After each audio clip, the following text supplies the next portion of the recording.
લીંબુ જે આપવામાં આવે છે એ મોટા ભાગે 4 ટુકડા કરી કાપીને ફેંકવાના હોય છે. જો એનો ઉતારો કયો હોય તો ઉતારો કરવાનો, નહીં તો વગર ઉતારાએ પણ 4 ટુકડા કરીને ફેંકી દેવાના. જો ટાંચણીવાળા હોય તો જેના માટે આપ્યું હોય એણે ટાંચણી નહીં કાઢવાની, બીજા કાઢી શકે. બીજા કોઈએ ટાંચણી કાઢવાની અને એના 4 ટુકડા કરે. 4 ટુકડામાં છેક નીચેથી ટુકડો થાય કે ન થાય તો બી ચાલે. ઉપરથી 4 ટુકડા કરી દેવાના.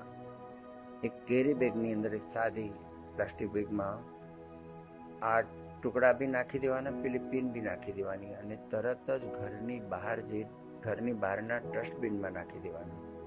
ઘરમાં રાખવાનું નહીં. ઘરમાં જો એનો રસ છોડાયો હોય, જમીન પર પડ્યો હોય તો એ બી તરત લૂછી નાખવું જોઈએ.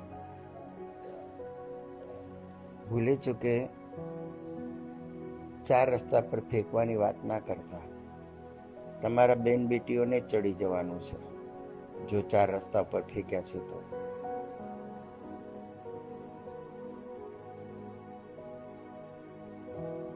જે લીંબુ શરબત કરીને પીવાના માટે આપ્યા હોય એનો રસ તમારી અંદર જેમ જેમ પરિણમતો જાય, પચતો જાય, તેમ તેમ તમારામાં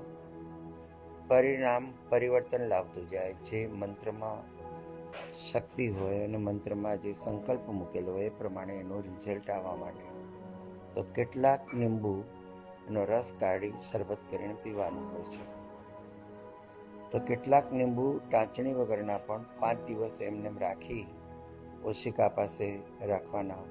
એ ક્યાંય બી રાખવાના કયા હોય એ રાખીને 5 દિવસ થયા પછી ગમે ત્યારે, એટલે એમાં 5 દિવસ થયા હોય કે 6 દિવસ થયા હોય તો ચાલે, ગમે ત્યારે એને 4 ટુકડા કરી કાપીને ફેંકી દેવાના જ હોય છે.